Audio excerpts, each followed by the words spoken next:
Good evening. Tonight we're talking about cars. Yes, cars.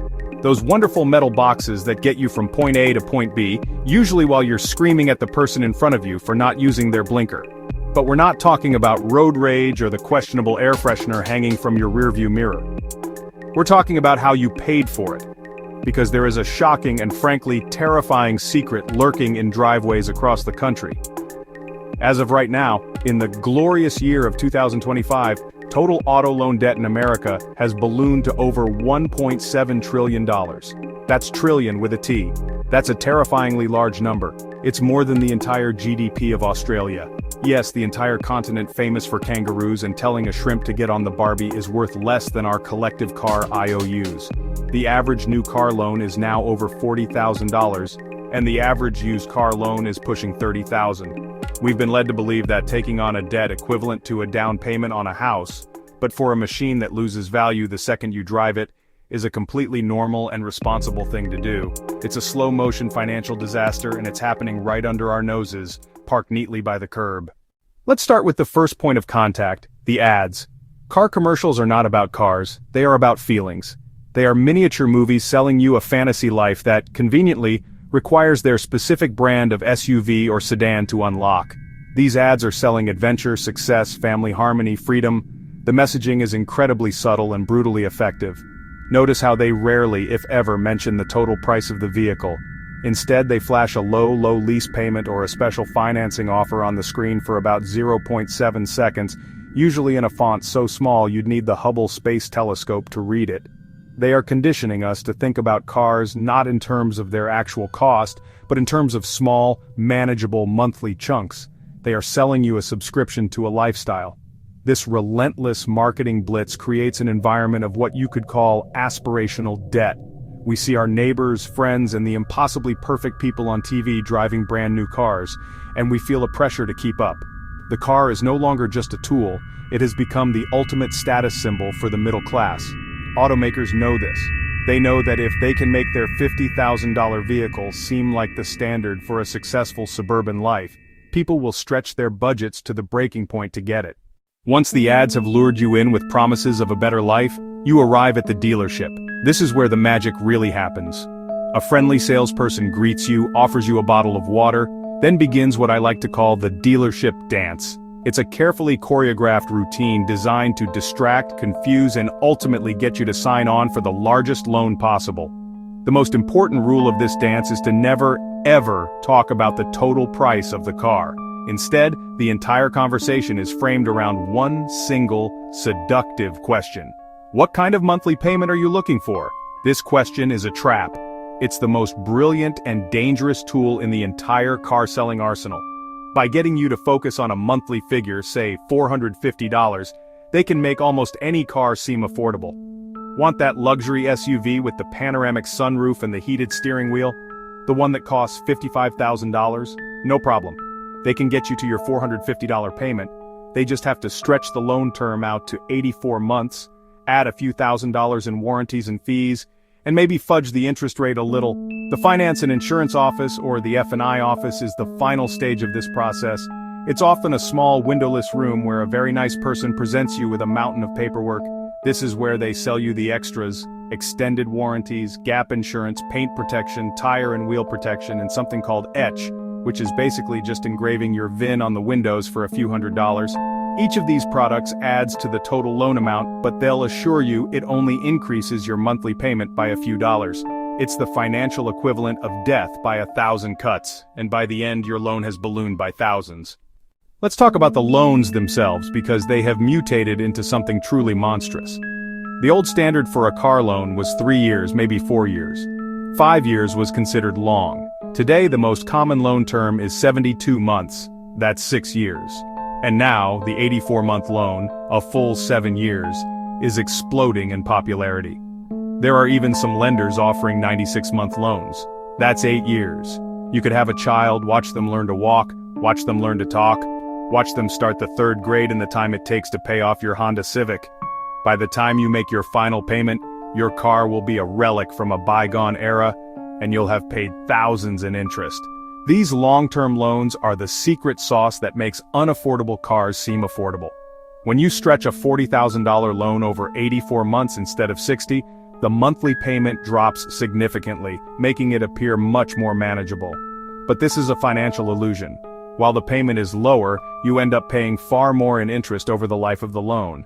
A longer term means more time for interest to accumulate. It's a classic pay less now, pay way more later scheme, and it's become the bedrock of the modern auto industry. So you've signed the papers for your 84-month loan on a shiny new car. You feel great. But here's where things get really dangerous. The moment you drive that car off the lot, it starts to depreciate. That means it loses value. Fast. A new car can lose 20% of its value in the first year alone. Meanwhile, your loan balance goes down very, very slowly, especially in the early years of a long-term loan when most of your payment is just going toward interest. This creates a terrifying situation known as being upside down or underwater on your loan. It means you owe more money on the car than the car is actually worth. This isn't some rare, unfortunate circumstance, it's incredibly common.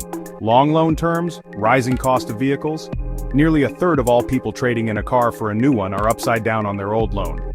Let's say you owe $25,000 on your car, but its trade-in value is only $20,000. You have $5,000 of negative equity. So what happens to that $5,000? The dealership, in its infinite kindness, will tell you not to worry. They'll just roll that debt into your new car loan.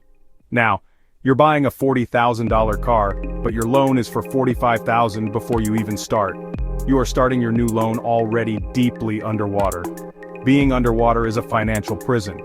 If your car is totaled in an accident or stolen, your insurance will only pay you what the car was worth at the time of the incident, not what you owe on it.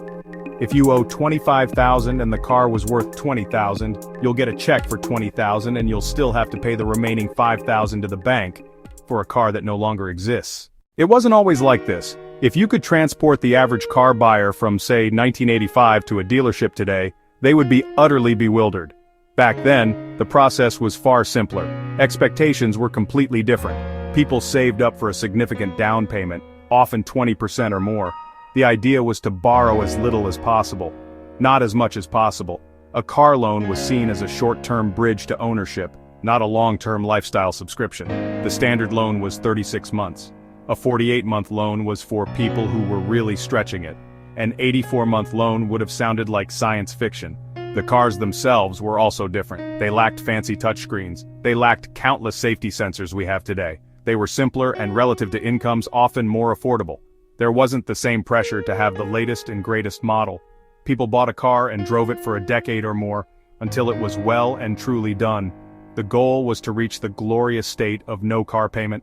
That monthly freedom was the real status symbol. People took pride in owning their car outright. People took pride in maintaining it. People took pride in keeping it running for as long as possible. This isn't just theory and numbers. This is having a devastating impact on real people. Take the story of a teacher we'll call Sarah. Sarah needed a reliable car to get to her job. She went to a dealership with a modest budget, hoping for a decent used car. The salesperson, however, showed her a brand new compact SUV, emphasizing that for just $75 more per month than the used car, she could have all the latest safety features and a full warranty. They stretched the loan to 84 months to make the payment fit her budget. A year later, Sarah's school district had budget cuts, and she lost her job. Then there's the case of Mark, a young man starting his first job out of college. He wanted to buy a sensible, economical car, but he was sold on the idea of building his credit with a slightly more expensive vehicle. The dealership got him approved for a loan with a high interest rate due to his limited credit history. They rolled in an extended warranty and other fees, and he drove off in a sporty sedan with a 72-month loan. 2 years in, the car needed a major repair that wasn't covered by the fancy warranty. He couldn't afford the repair, couldn't afford the payments, and couldn't sell the car because he was so far underwater. His credit-building tool became a credit-destroying nightmare. These stories are everywhere. They are the stories of families who have to choose between a car payment and saving for retirement. They are the stories of people who get trapped in a cycle of trading in one underwater car for another, their debt growing each time like a snowball rolling downhill. The friendly dealership that promised them a dream becomes a faceless collections agency, hounding them for payments. The car that was supposed to provide freedom and opportunity has become a source of immense stress and financial ruin, chaining them to a job they hate just to keep up with the payments. The system is designed to create these outcomes. Alright, that was all incredibly depressing, so what can you do? How do you buy a car without selling your financial soul? The good news is, you can beat the system. You just have to change the rules of the game. The single most important thing you can do is this: get pre-approved for a loan from your own bank or a local credit union before you ever set foot in a dealership. This is your superpower. Walking in with your own financing completely defangs the dealership's biggest weapon. Second, follow the 24-10 rule. This is a simple guideline for sane car buying. Put down at least 20% as a down payment. This helps you avoid being underwater from day one. Finance the car for no more than 4 years, 48 months. This ensures you pay it off quickly and minimize the interest you pay. And finally, ensure your total monthly vehicle expenses, including your payment, insurance, and gas, are no more than 10% of your gross monthly income. If the car you want doesn't fit within these rules, you cannot afford that car. It's a tough pill to swallow, but it's the antidote to a decade of debt. Third, just say no. You have to be prepared to walk away. Be firm, say no to the extended warranty, say no to the paint protection, say no to the 84-month loan. Remember, you are the customer, you have the power. Finally, consider buying a less expensive car. This sounds ridiculously simple, but it's the most powerful advice of all. The most reliable, financially sound car is one you can afford to buy with cash, or with a very small short-term loan. A well-maintained, 3 to 5-year-old used car can provide the same reliable transportation as a new one, for a fraction of the cost, and it has already gone through its steepest depreciation. Resisting the urge to buy a new car is the ultimate rebellion against this entire system. It's choosing financial freedom over a temporary new car smell. So here we are. We've seen how a trillion-dollar industry built a cathedral of debt, all resting on the affordable monthly payment. Marketing sells a fantasy. Dealerships exploit our financial blind spots. Modern loans are built to keep you paying for as long as humanly possible. The goal isn't to get you a car you can afford. It's to squeeze the most expensive car into your monthly budget for the longest time. They privatize the profits. They socialize the risk onto you, the buyer. Next time you see a car commercial with a happy family, see it for what it is: an advertisement for debt. Next time you walk into a dealership and a friendly salesperson asks your monthly payment, hear the alarm bells. That question is the start of the trap. Don't fall for it. Change the conversation. Ask about the out-the-door price. Talk about interest rates. Talk about loan terms. Treat this not as a lifestyle choice, but one of the biggest financial decisions you'll make. We need to change our mindset. A car is a tool.